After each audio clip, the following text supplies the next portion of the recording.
Hello, good morning dear students. Today we are going to start a new chapter number 12, which name is transportation in plants. इससे earlier chapter में हमने transportation इन animals पढ़ा था। आज का हमारा chapter है ट्रांसपोर्टेशन इन प्लांट्स। प्लांट्स में ट्रांसपोर्टेशन जो होता है वो कैसे होता है, किन चीज़ों का ट्रांसपोर्ट होता है, इन सब सारी चीज़ों को हम डिस्कस करेंगे। ओके, तो हम पहले इंट्रोडक्शन देख लेते हैं। इंट्रोडक्शन कह रहा है, in earlier chapter, we learned that plants prepare their food with the help of carbon dioxide, water and sunlight. कह रहा है कि इससे अर्लियर चैप्टर में हमने सीखा था कि जो प्लांट्स होते हैं वो अपना फूड प्रिपेयर करते हैं विद द हेल्प ऑफ किसकी हेल्प से, carbon dioxide, water and sunlight से। Okay, the synthesis of food take place in leaves. और फूड का जो सिंथेसाइज होता है या फूड जो बनता है वो कहाँ पर होता है, प्लांट्स में, लीव्स के द्वारा होता है। All parts of plants need water, minerals and food. जितने भी प्लांट्स होते हैं या प्लांट्स के जितने भी पार्ट्स होते हैं सभी को वाटर की, मिनरल्स की और फूड की रिक्वायरमेंट होती है। Have you ever wondered how water and minerals are transported in plants?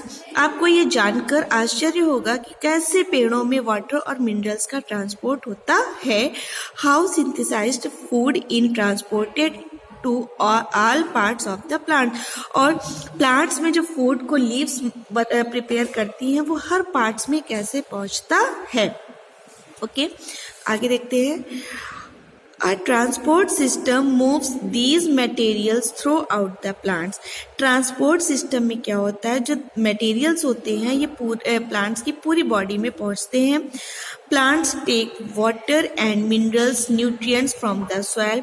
जो प्लांट्स होते हैं वो वाटर को कहाँ से लेते हैं, वाटर और मिनरल्स उनको कहाँ से मिलते हैं, सॉइल से मिलते हैं। ठीक है, हमारी जो सॉइल है उसमें बहुत सारे न्यूट्रिएंट्स मिले हुए हैं। जब हम उसमें पानी डालते हैं तो वो वाटर के साथ डिजॉल्व हो जाते हैं और प्लांट्स की जब रूट्स उसको सक करती हैं तो वाटर के साथ साथ सॉइल के जो मिनरल्स होते हैं वो भी प्लांट्स तक पहुंच जाते हैं।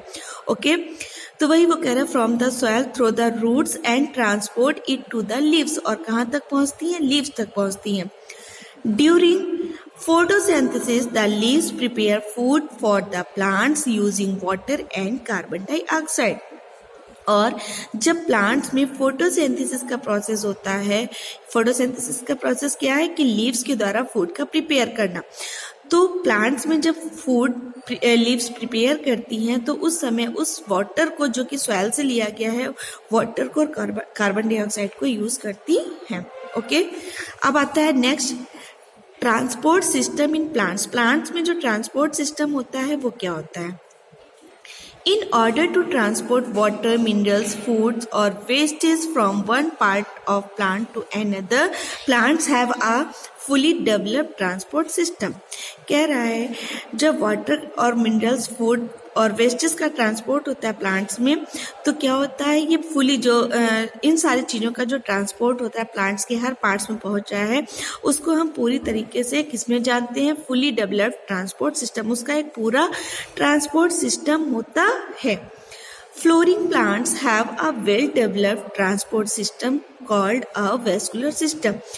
फ्लोरिंग प्लांट्स, ऐसे प्लांट्स जिसमें की फ्लावर्स निकलते हैं, फ्लावर्स आते हैं, उसमें जो पूरा वेल डेवलप्ड ट्रांसपोर्ट सिस्टम होता है उसको हम वेस्कुलर सिस्टम कहते हैं।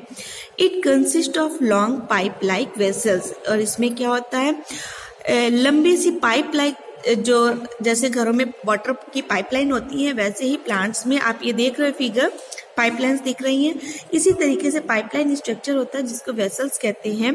These are of two types. और ये जो वेसल्स होती है वो टू टाइप्स की होती है, जाइलम एंड फ्लोएम। ओके, तो अभी आप इतना रीड करिए फिर आगे हम डिस्कस करते हैं।